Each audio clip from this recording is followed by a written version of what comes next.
customers, we have relationships with them just like we have with our friends, with our spouses, with anyone in life where you're kind of getting to know someone is a different part of the relationship than when you've been, married for 5 years.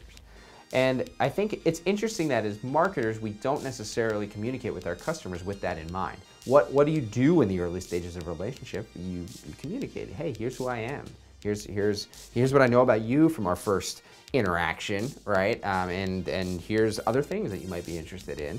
Whereas if I have known you for 5 years, I kind of know your bread and butter, what you might be interested in, what not, and I should be able to tailor my communication with you much more effectively, But in one case, it's let's get to know each other, and in another, it's I know you, let me do things that make you happy. So email marketing is the first place people think because most brands have a welcome series. Unfortunately, for a problem that is so profound as one-time buyer conversion, I'm going to tell you in on an industry secret. You can't fix your one-time buyer program with a welcome series email.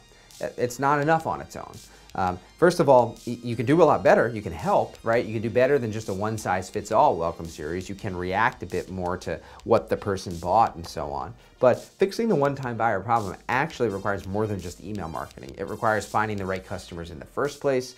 It requires flowing information back about what is happening in the early stages of customer lifecycle back to people in other departments, like how about the CRM team? Which demographics are converting? Which ones aren't? I guess a couple different points is there's marketing challenges in the get to know each other and convince you to keep playing with me or hanging out with me or dating me phase.